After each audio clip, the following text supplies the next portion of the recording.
नमस्कार प्यारे बच्चों, मैं सुजाता चौहान आप सभी का अपनी ऑनलाइन क्लासेस में एक बार फिर स्वागत करती हूँ। आज 12th क्लास के बच्चों के लिए उनकी हिस्ट्री बुक से फर्स्ट लेसन लेकर आई हूँ, ब्रिक्स, बीड्स एंड बोन्स, या फिर हम कह सकते हैं द हड़प्पन सिविलाइजेशन। सबसे पहले मैं आपको बता देती हूँ सिविलाइजेशन क्या होता है। Civilisation means culture. जब कभी भी कहीं पर एक ग्रुप लोगों का, एक समुदाय रहता है, तो उनका क्या खान पीन है, क्या उनका रहन सहन है, उनका वे ऑफ लिविंग कैसा है, वो क्या कमाते हैं, कैसे कमाते हैं, तो इन सब बातों को जब हम पढ़ते हैं तो वो सब एक कल्चर के अंतर्गत आती है। अकॉर्डिंग टू आर्कियोलॉजिस्ट के अनुसार the term culture is used for a group of objects which are distinctive in style and are generally found together within a particular geographical area and time period. Harappa civilisation की अगर हम बात करते हैं तो हम इसको इंडस वैली सिविलाइजेशन भी कह सकते हैं। Both are similar. Indus valley civilization और Harappa civilization are similar things. You can either call it Indus valley civilization और Harappa civilization. It depends upon you. Now, why we call it Harappa civilization or Indus Valley civilization? Indus valley civilisation हम इस civilisation को इसलिए कहते हैं क्योंकि ये Indus river के आसपास की सिविलाइजेशन थी। और हड़प्पा सिविलाइजेशन इसको हम इसलिए कहते हैं because we found first evidence about this civilisation at the site of Harappa. क्योंकि जब इंडस वैली सिविलाइजेशन का पता चला तो हमें सबसे पहले एविडेंसेस जो थे वो हड़प्पा साइट से मिले थे कि यहाँ पर कोई सिविलाइजेशन है, उसका नाम हड़प्पा सिविलाइजेशन था। तो that's why we call it Indus valley civilization और we call it Harappan civilization. अब मैंने आपको दोनों ही चीज़ें बता दी कि क्यों हम इसे इंडस वैली सिविलाइजेशन कहते हैं और क्यों हम इसको हड़प्पा सिविलाइजेशन कहते हैं। वैसे हैं ये दोनों एक ही चीज़। आप इसको या तो हड़प्पा सिविलाइजेशन कह लो या फिर इंडस वैली सिविलाइजेशन कह लो। It depends upon you. Okay, question arises कि हड़प्पा सिविलाइजेशन और इंडस वैली सिविलाइजेशन जिसे हम कहते हैं कहाँ पर है। तो अगर मैं आज के बात करूं, आज के समय की बात करती हूं तो जम्मू एंड कश्मीर का इलाका है, जम्मू से ऊपर और थोड़ा पंजाब का एरिया, इधर गुजरात का एरिया, पाकिस्तान, अफ़गानिस्तान, बलूचिस्तान, सिंध, ये सारा एरिया जैसे कि मैंने आपको यहाँ पे मैप में दिखाया गया है, ये सारा इलाका उस समय हड़प्पा सिविलाइजेशन के अंडर आता था। Next question is which evidences we found. We found many distinctive objects include beads, seals, ornaments, stones, blades, weights, baked bricks, etc. तो हमें बहुत सारे एविडेंसेस मिले। उन एविडेंसेस में 3 तो आपके चैप्टर के नाम से ही रिलेटेड है। जैसे मैंने आपको बताया आपके चैप्टर का क्या नाम है, ब्रिक, बीड्स एंड बोन्स। तो 3 एविडेंसेस तो आपके टाइटल में ही इंक्लूड है। नेक्स्ट, सीड्स मिले, सील्स मिली, ऑर्नामेंट्स मिले, स्टोन्स मिले, ब्लेड्स मिले, जैसे कि मैंने आपको अभी अभी बताया। They were found from the area of Jammu, Afghanistan, Gujarat and Baluchistan, Pakistan से ये सब चीज़ें मिली। कुछ यूटेंसिल्स भी मिले, वो 3 चीज़ों से बने थे, metal, mud and terracotta. Terracotta एक तरह की क्ले होती है, तो 3 चीज़ों से बने आपको वहाँ पर यूटेंसिल्स भी मिले। We can divide this culture और सिविलाइजेशन इनटू 3 ग्रुप्स और 3 पार्ट्स। अर्ली हड़प्पन कल्चर जो स्टार्ट होता है, जो बिफोर 2600 BCE है। मैच्योर हड़प्पन कल्चर जो 2600 BCE से स्टार्ट होता है और 1900 BCE तक रहता है। और लेट हड़प्पन कल्चर जो 1900 BCE के बाद था। Basically in this chapter we are going to read about mature Harappa civilization जो 2600 BCE से शुरू होकर 1900 BCE तक रहता है। Now main sites हम इसकी पढ़ते हैं और हम कह सकते हैं important sites of this civilization are first is Lothal, second one is Harappa, third is Mohenjodaro, next Amri, Balakot, Dholavira, Rakhigarhi, Nageshwar, Rangpur, Kot Diji and Kalibangan.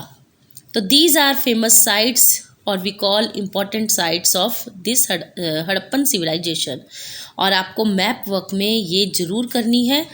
Next question is, what were the main subsistence methods of Harappan people? Subsistence method means how they earn their livings and food. वो अपनी कमाई का उनका क्या साधन था, अपने खाने पीने की चीजें कहाँ से लाते थे. They got food from plants and animals also. Fish was their main food. और grains, wheat, barley, sesame, millet, ये सभी वहाँ यूज़ होने वाले ग्रेन्स थे. Rice and chickpea were rare. और राइस और चिकपी का भी वो यूज़ करते थे, but they are rare. Many evidences of bones of deer and gharial have also been found. From this one can imagine that people of Harappan civilization also ate flesh and meat. और यहाँ से हम ये पता लगा लेते हैं कि वो लोग मीट भी खाते थे. They also got food from many animals like sheep, goat, buffaloes and pig. और ये उन सभी एनिमल्स को पालते थे, उनका पालन पोषण करते थे. अपनी जो उनकी यूज़फुल चीज़ें थी इन एनिमल से वो लेते थे, जैसे गाय भैंस से दूध प्राप्त करना. The economic life of people of Indus Valley was based on many trades and professions. They earn their livelihood through agriculture. और एग्रीकल्चर मेन उनका प्रोफेशन था. They cultivated land to grow wheat, barley, rice and cotton. They used wooden plows for agriculture. They had good system of irrigation also. और main profession मैंने आपको बताया उनका agriculture था. इसके अलावा वो कैटल रेयरिंग, हंटिंग और गैदरिंग और डिस्ट्रीब्यूशन, ये सभी चीज़ें उनके प्रोफेशन के अंतर्गत आते थे. Evidences of plot field in Kalibangan मिले हैं. बहुत सारे एविडेंसेस ऐसे मिले हैं जिससे पता चलता है कि वो खेती बाड़ी का काम करते थे. Sets of furrows hints at trouble. और कई जगह ऐसे भी एविडेंसेस मिले हैं जिससे पता चलता है कि वो एक खेत में 2 फसल तक उगाते थे. एविडेंसेस टेराकोटा बुल के मिले हैं. कई सील्स पे टेराकोटा बुल दिखाया गया है जिससे पता चलता है कि वो बुल का खेती बाड़ी के कामों में यूज़ करते थे. और अभी बात आई इरिगेशन की. इरिगेशन की मैं बात करूं तो वो अपनी खेती बाड़ी के लिए उन्होंने कैनल्स बना रखे थे. और कैनल्स के एविडेंसेस मिले हैं हमें शोटोघई अफ़गानिस्तान से. ये कैनल्स इन शोटोघई Afghanistan but none in Punjab. Afghanistan Indus river से काफ़ी दूर पड़ता था, तो वहाँ पर हमें कैनल्स के कई एविडेंसेस मिले हैं. पंजाब में कोई भी ऐसा एविडेंस नहीं मिला.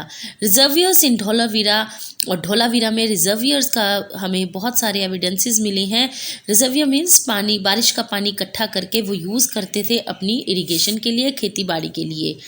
इसके अलावा पोन्ड्स मिले हैं, वेल्स मिले हैं. बहुत सारे एविडेंसेस हैं हमारे पास जिससे पता चलता है कि वो कुओं का यूज़ करते थे. और हार्वेस्टिंग टूल्स की बात करें तो कोई प्रूफ नहीं है हमारे पास कि वो क्या यूज़ करते थे, बट इतना श्योर है कि उनके पास स्टोन टूल्स होते थे और उसके वुडन हैंडल्स होते थे. स्टोन टूल्स उनके मेन यूज़ होते थे, परंतु अभी इतना प्रूफ नहीं है हार्वेस्टिंग टूल्स के बारे में कि क्या क्या वो यूज़ करते थे. अब टॉपिक आता है हमारा मैच्योर हड़प्पन सिविलाइजेशन की जो डेवलप्ड साइट्स थी 2, वो कौन कौन सी थी. The first one is Mohenjodaro and the second one is Harappa. तो चलिए हम इसको पढ़ते हैं. सबसे पहले हम मोहनजोदारो की बात करते हैं. तो मोहनजोदारो जो एक बहुत ही इम्पॉर्टेंट साइट है हड़प्पन सिविलाइजेशन की, ये 2 भागों में बांटा जाता था. अपर टाउन को सिटाडल कहते थे और दूसरा पार्ट था इसका lower town. Citadel small town था. ये स्मॉल था बट फोर्टिफाइड था. हाई बिल्डिंग्स थी और they are made from mud bricks. और these buildings were used for special public purposes.